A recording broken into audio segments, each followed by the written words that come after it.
প্রিয় সাংবাদিক ভাই ও বোনেরা, আপনাদেরকে আন্তরিক শুভেচ্ছা জানাচ্ছি।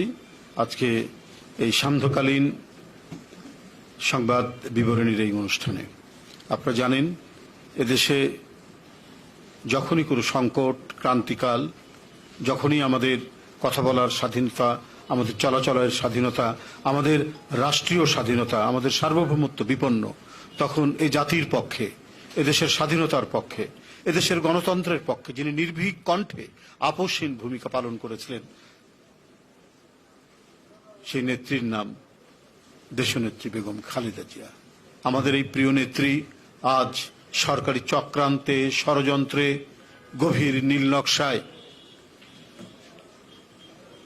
গুরুতর অসুস্থ। তিনি সুস্থ অবস্থায় আমরা দেখেছি কারাগারের ফটক পেরিয়ে তিনি যখন ভিতরে যান, হেঁটে যাচ্ছে। তারপর অন্যায় এবং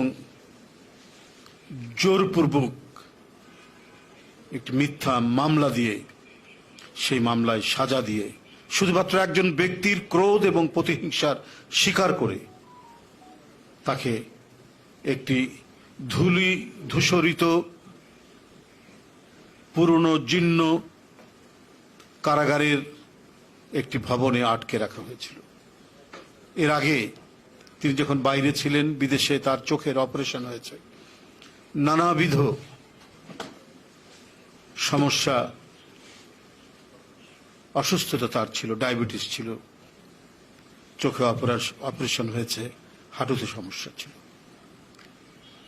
কিন্তু এর পরে কি এমন তার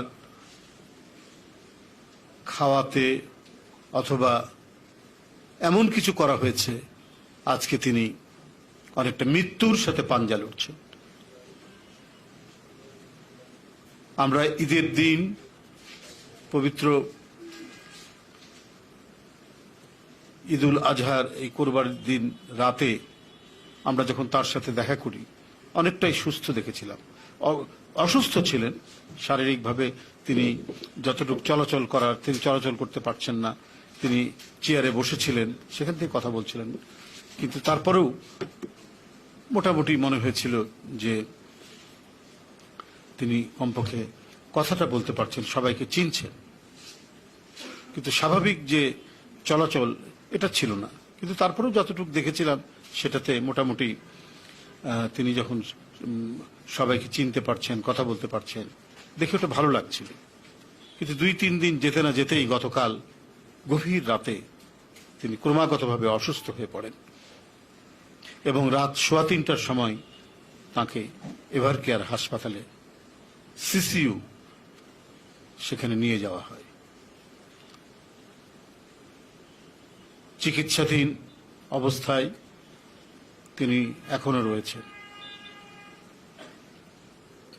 তার শারীরিক অবস্থা, তার চিকিৎসক যারা আছেন তারাই ভালো বলতে পারবেন। আমাদের মনে হয়েছে তিনি যথেষ্ট অসুস্থ। না হলে যে নেত্রীকে আমরা ঈদের দিন দেখে আসলাম, এই 2 দিনেই এতটা অসুস্থ হয়ে পড়বেন, এটা আমাদের চিন্তার মধ্যে ছিল না। প্রতিদিন প্রতিক্ষণ এই সরকারের, এই দখলদার সরকারের অপেক্ষা যে দেশের জাতীয়তাবাদী নেত্রীর কখন তিনি দুনিয়া ছেড়ে চলে যান, এই প্রতীক্ষায় মনে হয় তারা অপেক্ষা করছে। গণতন্ত্রের জন্য লড়াই, স্বাধীনতার জন্য লড়াই, এবং যার স্বামী এদেশের স্বাধীনতার ঘোষক, এদেশের একজন অনন্য সাহসী একজন মুক্তিযোদ্ধা, তার সহধর্মিণী আজকে ধুকে ধুকে তার উন্নত চিকিৎসা থেকে তিনি বঞ্চিত হচ্ছেন। এত দাবি, জনগণের এত আকুলতা, এত আহ্বান, সবকিছুকে উপেক্ষা করে একজন ব্যক্তি তার ক্রোধ, তার প্রতিহিংসা, তার আক্রোশ বাস্তবায়ন করার জন্য তার উন্নত চিকিৎসায় ক্রমাগতভাবে বাধা দিয়ে যাচ্ছে। আর তার দখলদার সরকারের আওয়ামী ফ্যাসিজমের যত উপকরণ আছে সমস্ত উপকরণ দিয়ে তিনি তার ক্ষমতা আঁকড়ে রেখে তিনি শুধু নিঃশেষ করে দেওয়ার, তিনি মুছে দেওয়ার প্রক্রিয়া বাস্তবায়ন করতেই ব্যস্ত রয়েছে। তা না হলে দেশবিরোধী একের পর এক চুক্তি, দেশবিরোধী একের পর এক তিনি যে সমস্ত কর্মকাণ্ড করে যাচ্ছেন, সেই জন্য তো আজকে যদি সত্যিকারের আইনের শাসন থাকতো, যদি সত্যিকার অর্থেই আইন তার নিজস্ব ভাষায় নিজস্ব গতিতে চলতো, তাহলে আজকে যারা ক্ষমতায় আছেন তাদের প্রকাশ্যে দিবালোকে আদালত তাদের বিচার করত। এরা টাকা পাচারকারী, এরা জনগণের সম্পদ লুটকারী, এরা গরিব মানুষের জমি জায়গা জিরাত কেড়ে নেয়, এরা ভয়ঙ্কর সিন্ডিকেট বাসদের প্রতিনিধি। এদের মন্ত্রীরা, এদের এমপিরা, এদের ঘনিষ্ঠ জন, এদের সপক্ষে যারা জনগণের বুকের দিকে রাইফেল তাক করে ভোটারদেরকে ভোট কেন্দ্রে যেতে দেয়নি বা হুমকি দিয়েছে, তাদেরকে অবাধে জায়গা জমি দখল করার, লুট করার সুযোগ দেওয়া হয়েছে। তার এক একটা বর্ণনা, এক একটা কাহিনী আমার মনে হয় আমরা ইতিমধ্যে পৃথিবীর যত ফেয়ারি টেলস আমরা পড়েছি, যত রূপকথার কাহিনী আমরা পড়েছি, সবকিছুই আজকে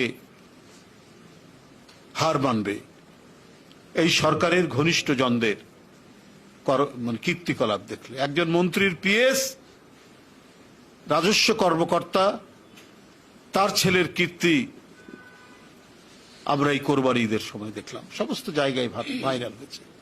এত দুর্বৃত্ত, এত চোর ডাকাত নিয়ে পরিবৃত এই আওয়ামী সরকার, তিনি দেশের একজন দেশপ্রেমিক, জনগণের পক্ষে শুধু নয়, জনগণের পক্ষে তো বটেই, জনগণের গণতান্ত্রিক অধিকারের একজন চ্যাম্পিয়ন নেত্রী। এর সাথে সাথে আপোষ করেননি শেখ হাসিনার সমস্ত অবৈধ কর্মকাণ্ডের সাথে, আপোষ করেননি তার লাল চক্ষুর কাছে, তিনি আপোষ করেননি, তিনি ভয় পাননি। আজও এত রোগ শোক সংকটের মধ্যেও তার যে দৃঢ়তা, গণতন্ত্রের প্রতি তার যে আকুলতা এবং দেশের স্বাধীনতা সার্বভৌমত্ব রক্ষার জন্য তার যে অঙ্গীকার, সেটা আমরা সবসময় আমরা দেখেছি, আজও দেখি। আজও আমাদের মিছিল, আজও আমাদের সমাবেশ, আজও আমাদের কণ্ঠের উচ্চারণ, সবকিছুর আমাদের প্রেরণা আসে দেশনেত্রী বেগম খালেদা জিয়ার, তার যে অবস্থান, তার দৃঢ়তা, তার সাহস থেকে। সেই নেত্রীকে ধুকে ধুকে তাকে নিঃশেষ করার যে গভীর নীল নকশা, সেই নীল নকশা থেকে এই সরকার বিচ্যুত হয়নি। বন্ধুরা আমার, আমি বলেছি গতকাল রাতে তাকে আবারও এভারকেয়ার হাসপাতালে ভর্তি করা হয়েছে। তিনি অসুস্থ, আমরা দেখতে গিয়েছি, ডাক্তারের নিবিড় তত্ত্বাবধানে তিনি আছেন। আমরা সামনাসামনিও যেতে পারিনি, বাইরে থেকে চিকিৎসকদের কাছ থেকে খবরাখবর নিয়ে আমরা ফিরে এসেছি। বন্ধুরা আমার, আমরা তার আশু সুস্থতা কামনা করছি। বন্ধুরা, আগামীকাল রবিবার ঢাকা সহ সারা দেশে জেলা সদরে সাবেক প্রধানমন্ত্রী, বিএনপির চেয়ারপারসন, দেশনেত্রী বেগম খালেদা জিয়ার আশু সুস্থতা কামনায় দোয়া ও মিলাদ মাহফিল অনুষ্ঠিত হবে।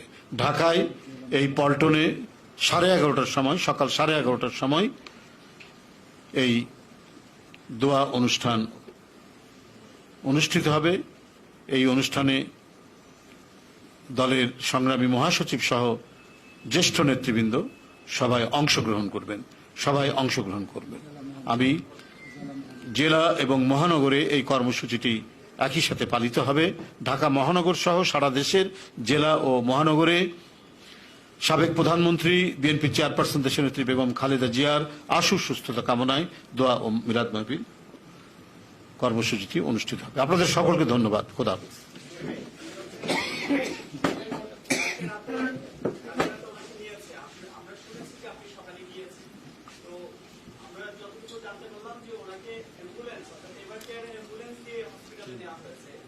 স্বাভাবিকভাবে আমরা সবসময় দেখেছি ওনার গাড়ি দিয়ে ওনাকে নেওয়া হয়। এখন আসলে ডাক্তারের মারফত আপনার কাছ থেকে আমরা শুনেছি গুরুতর, কিন্তু ডাক্তারের মারফত আপনারা তো সর্বশেষ সবকিছু জানেন কি অবস্থা।